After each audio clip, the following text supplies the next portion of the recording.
Can you hear me? Yeah. All right, thank you. So, Mm. good evening, everyone. My name is Amalola Deke. My company is True Values Global Corporation, and we are your go-to business and wealth strategists. So tonight we're going to be diving into the real reason why some businesses thrive while others sink under taxes, lawsuits, and legacy gaps. This is part of a three part series titled "Boss Moves Only." Structure smart and protect everything. So I'm talking about structure because your business isn't structured right, then you're not protected. You're going to Hmm. overpay in taxes and you'll probably not be building anything that lasts. So we're going to be talking about limited liability companies, the S Corps, the C Corporation, and what the differences are, why a trust is your best kept secret, and we'll touch on a few costly mistakes entrepreneurs make and how to fix them. So to make this fun, I wanted us to kind of do a little bit of have some imaginary characters we'll be working with. So I'm going to introduce you to three fictional entrepreneurs that you might relate to. So meet the characters. We have Jasmine, and Jasmine is a creative coach who makes around 60K a year and is a solopreneur. And then we have Marcus. Marcus is an e-commerce owner. He's scaling fast, making at least 150K a year. And then we have Tina and Deshawn. They're a married couple, own real estate, and have a family trucking business. So these are our three entrepreneurs, which we'll be talking about our three topics for today. First of all, so LLCs versus S Corps and the C Corporation. Let's start with Jasmine. Jasmine started out with no business entity, just her name on everything. Her PayPal, she had Stripe, and she had her contracts. That meant that everything she owned was exposed. If a client sued her, they will come after her home, her savings, they'll come after everything. And so she upgraded to an LLC, and that's a limited liability company. That was a great move because one, it gave her a legal wall between her business and her personal life. It made her look more credible and she could finally open a business bank account. Now, the thing with a limited liability company, when Jasmine opened it, she did something that a lot of times many business owners do not do. She opened the limited liability company not just by herself. She asked a friend, and she also decided to begin estate planning and had a trust. So she had her friend and her trust also as members of the LLC, which made that LLC what is called a multi-member LLC. That way she was able to move to divide up the the issues that could arise and also the profits in a sense like in percentages. So if someone was trying to come after her with that setup, it's not going to be possible for them to get at her personal assets because she has strategically separated them. And then and so she thought about, in the process of doing that, she thought about using the S corp. Now, why S corp, and why did she settle for the multi-member instead of doing the S corp? So with an S corp, she would have to pay herself a salary, uh,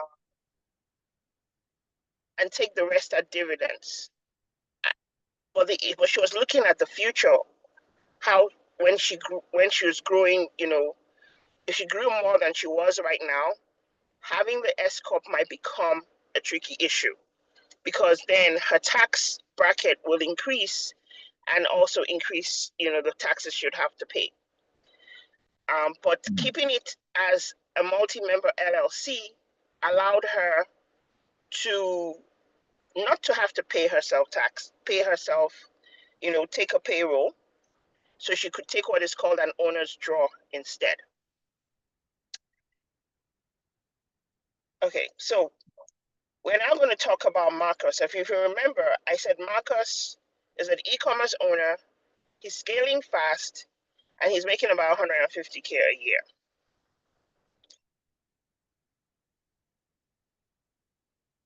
So Marcus has big dreams.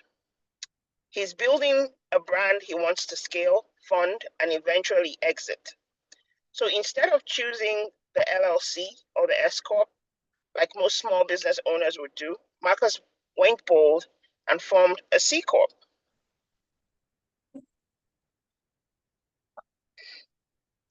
Why? C Corps are powerful for one. You can use C Corps to raise capitals from investors. You can use C Corps to issue stock. And C Corps offer top-tier benefits like health and retirement plans.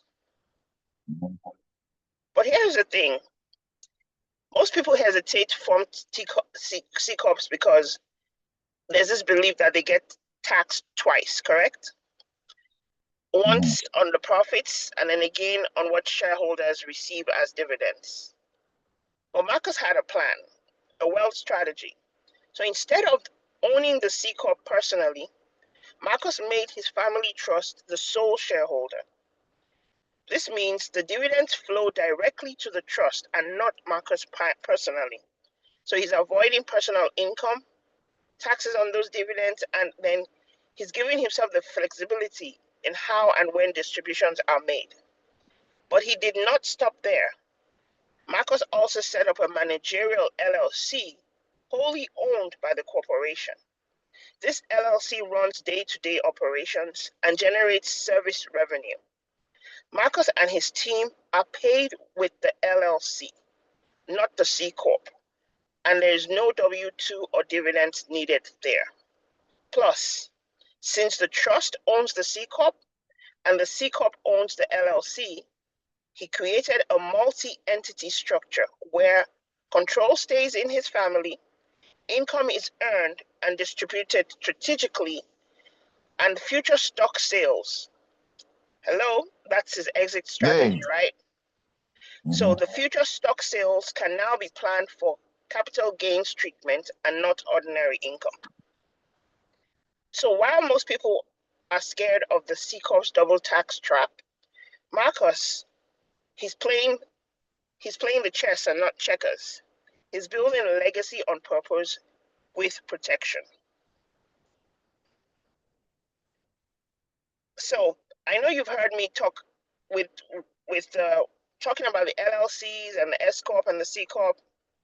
I've mentioned a key factor, if a key structure that I want you guys to really think about, and that is the trust. Right. So keep that in mind. We're going to talk about the trust a bit when we're talking about Tina and Deshawn. So let's check in with them. So Tina and Deshawn own 2 trucks, a rental property, they have life insurance, and they have a private LLC that's their family LLC. But guess what? If one of them passes without a plan, their kids would have to go through probate. The state would control the assets and the business would stall or dissolve. So what do? They create the revocable living trust. Now, the rental property can be owned by the trust or can be in its own LLC.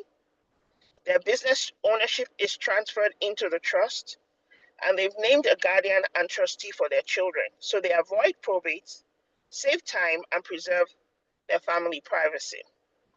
So their trust becomes their vault. Everything important is tucked away and protected. The trust is a document that is allowed to do business, depending on how you write it up, and how it is filed. And that's a beautiful thing about it. It can have its own EIN.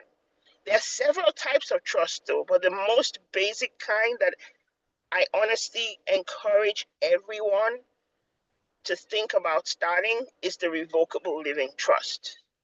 That is just simply a plan of how you want your assets distributed at death. But once you have that plan in place, because it's a revocable living trust, it can change from time to time. It doesn't have to stay the same.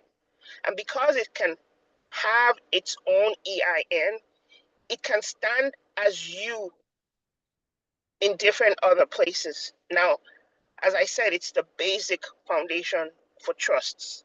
There's several other trusts. There's what we call a business trust. There's what we call land trusts. There's a charitable remainder trust. There's special needs trusts. But trusts have been derived from, the English common law, um, and were used to hold title. And they still do that a lot. So I'd encourage everyone to really look at how to set up trusts personally. And now I want to talk a little bit about some mistakes people make with business, and we touch more about how to fix it too. So first, forming an LLC, but never opening a business bank account. There's something in law that is called piercing the corporate veil. When we have business entities not properly set up, for instance, when what's her name again? When Jasmine started out and had herself exposed the way she was as a solopreneur with just maybe her PayPal account and all that, it doesn't make for business. It doesn't make you look like you're doing business when you're set up that way. When we set up single member LLCs, the same thing. Even if we open bank accounts, but we're doing everything through that bank account, we're not separating our personal monies from the business money. It causes confusion. It creates what is called piercing the corporate veil. So understanding that it is important to open separate bank accounts, to run business income through that, income and expenses through that, is very important. Getting addresses that are separate from our home addresses. A lot of times we set up businesses and we use our home address as the business address. It's really not helpful when you're trying to look for funding if you have your business set up that way. Use a registered agent or virtual business address instead. In terms of estate planning and having the business set up, like we said, a trust is a very good tool to have as another person in your business who is you, really. So so having trusts helps with real estate. It helps with life insurance. It can be a beneficiary to your life insurance, and it can, as I said, be a person in your business.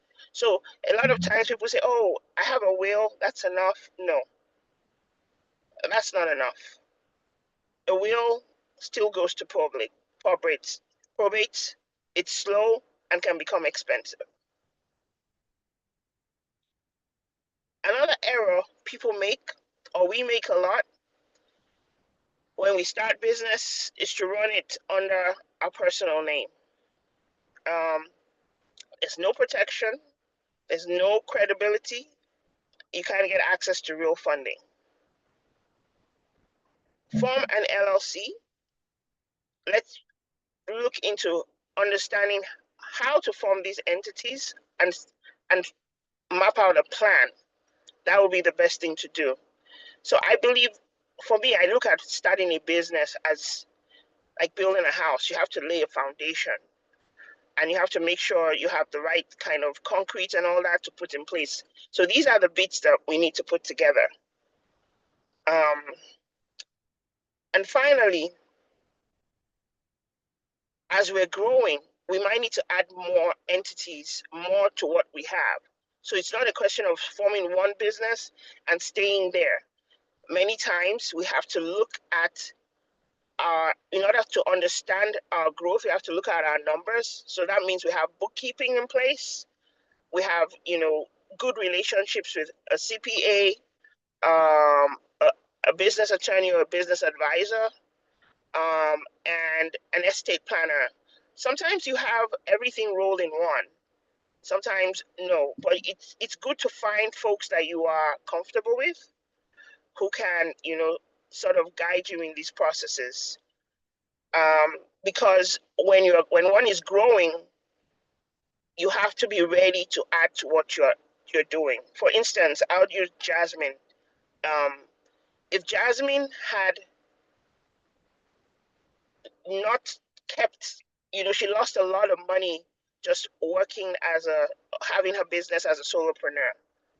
When she was able to switch to the multi-member LLC and have a pass-through entity that she could expense a lot of business stuff around, she made more money, and she was able to really access the benefits of the tax code for businesses.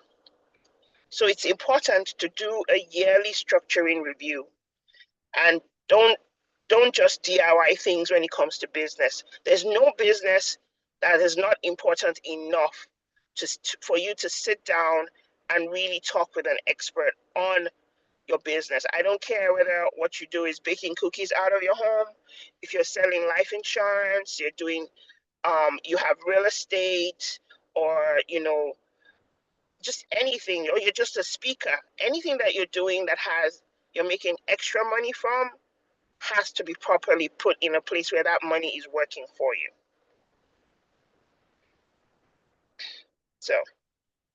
So I hope this has been helpful to everyone who's been on the call. I'm glad you're all still here. I will I'm going to end the recording now so that we can kind of have real talk and real conversation among ourselves.